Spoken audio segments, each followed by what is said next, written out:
반드시 유일한 이론이라면 그리스도교에서 죽음 이후에 개인의 천국과 지옥과 같은 벌을 얘기할 수 있는 모든 기회는 사라져버린다는 것이었습니다.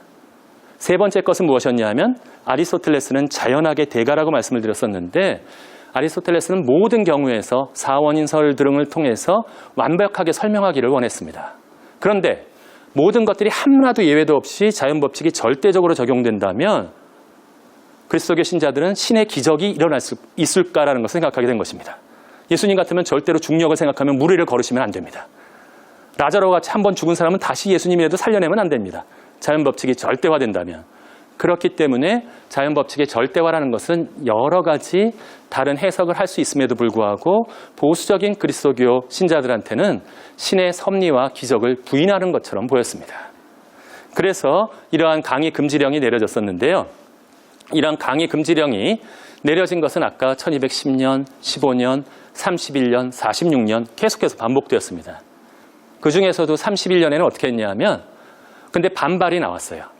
교수들이 공부를 하다 보니까 이 아리스토텔레스에는 너무 중요하고 좋은 내용이 많기 때문에 단순히 그리스도교라는 입장에서 이 모든 것을 금지할 수 있는 것은 아니다.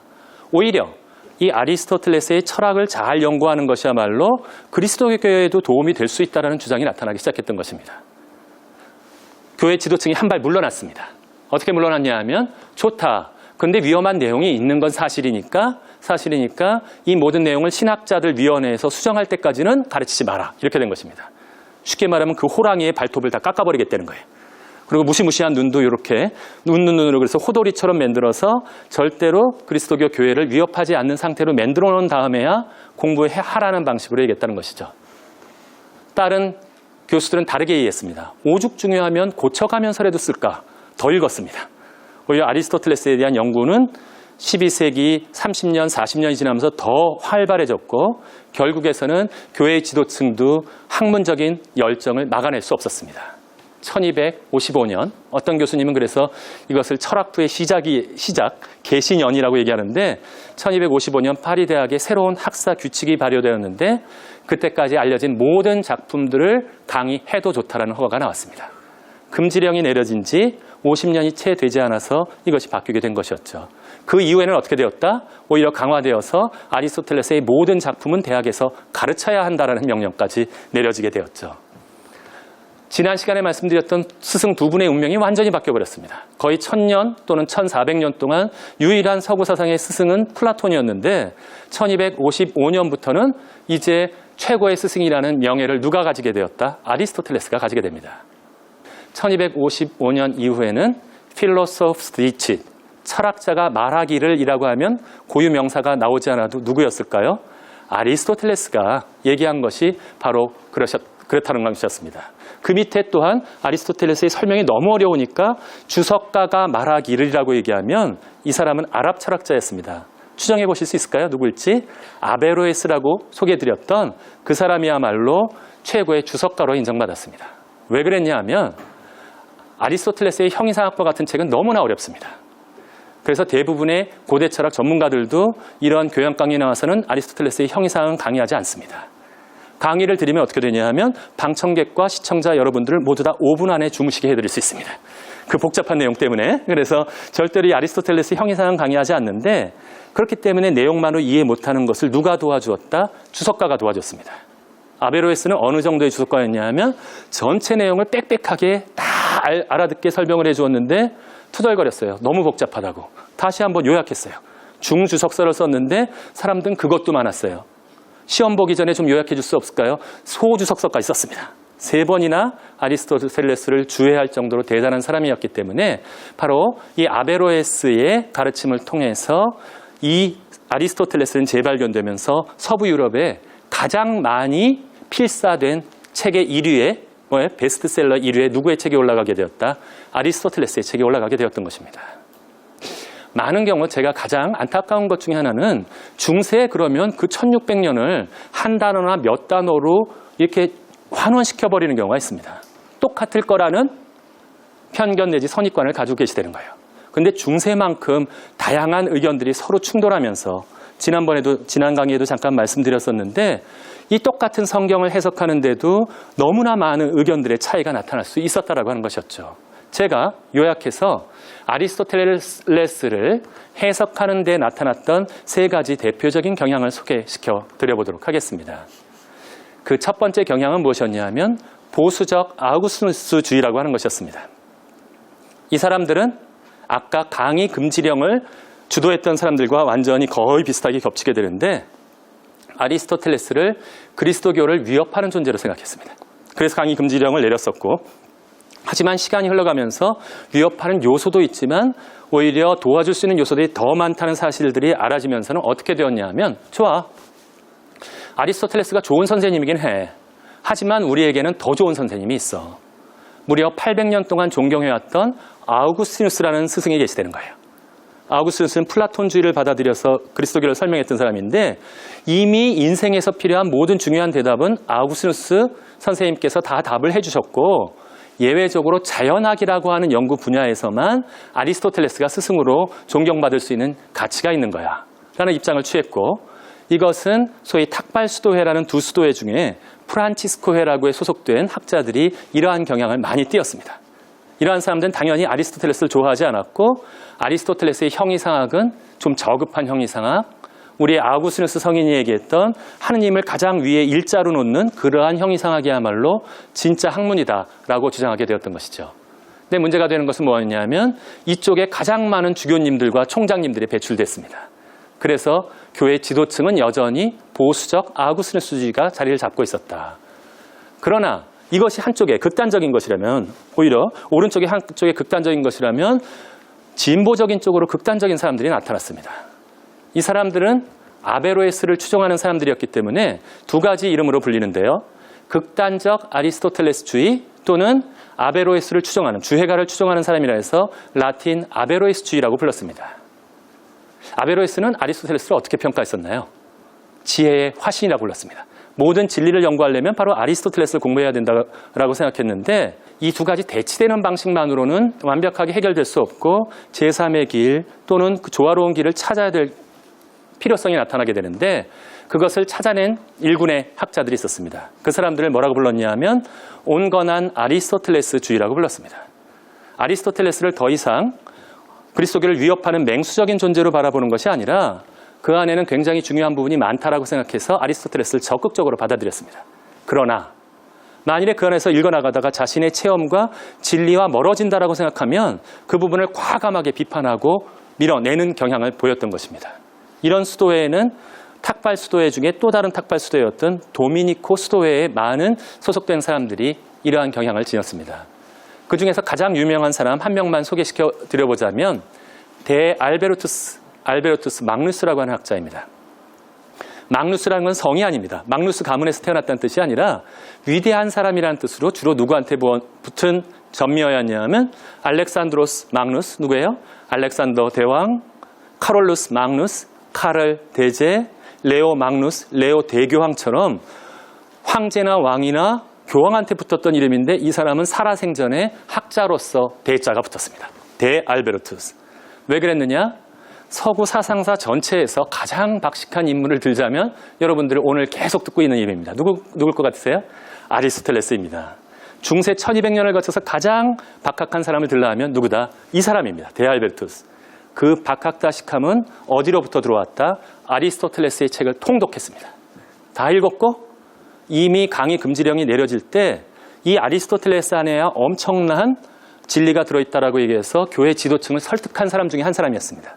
그러나 이 사람은 대부분의 중세학자들이 아리스토텔레스의 말을 그대로 답습하기도 바쁠 때 이 사람은 가서 확인했습니다. 자연 관찰에 대해서 자기가 관찰할 수 있는 내용이 기술이 되어 있으면 뭐 이렇게 감탄합니다. 맞으면 아리스토텔레스가 미라빌리스, 얼마나 놀라운가. 아리스토텔레스라는 학자는 어떻게 이런 내용을 발견했을까 감탄하다가 틀린 내용이 발견합니다.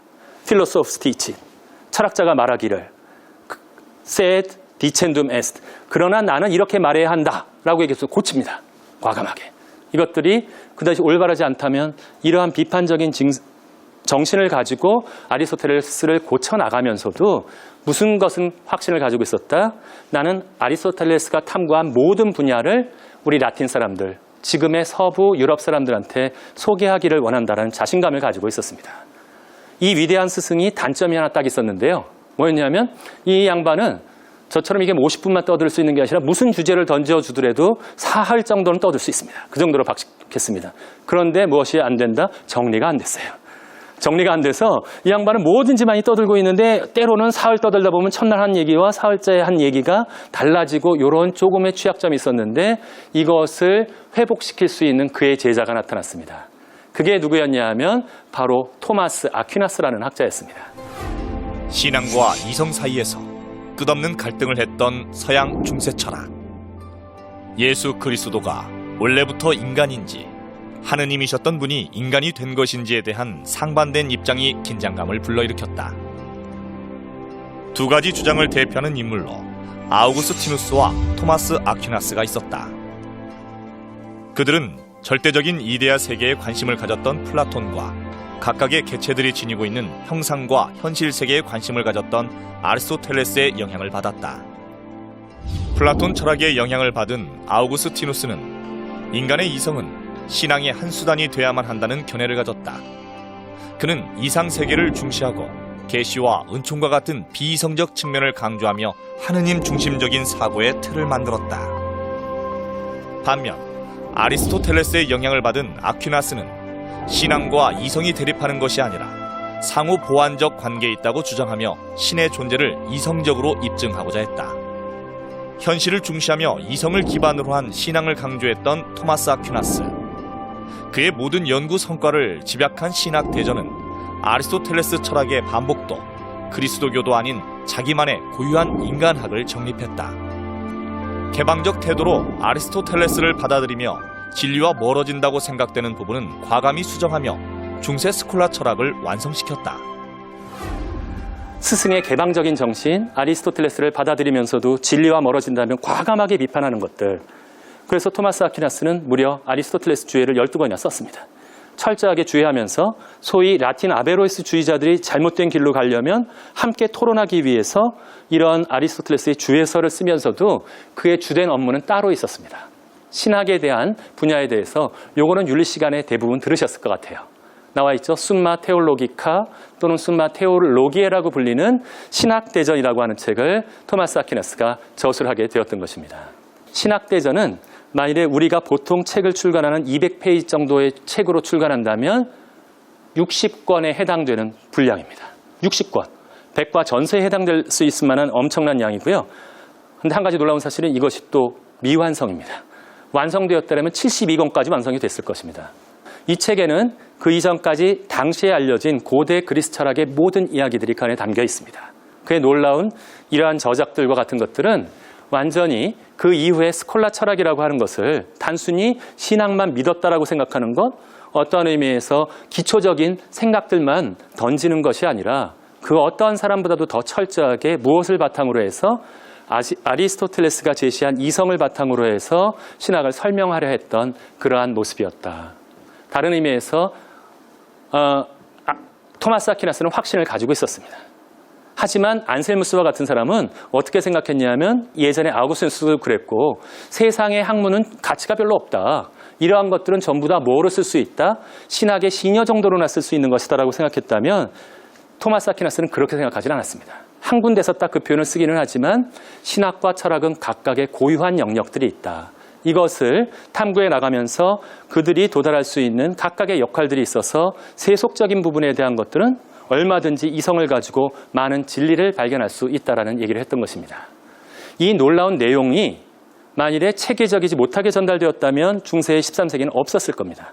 근데 어떤 일이 벌어졌냐면 바로 이 시기에 중세의 대학들이 설립되게 됩니다. 대부분의 많은 사람들은 서구의 대학들이라는 것은 근대 과학이 시작하면서 발달된 줄 압니다. 아닙니다. 여러분들이 들어보셨던 볼로냐 대학, 파리 대학, 옥스퍼드 이 모든 대학들은 어느 시기에 성립되었다?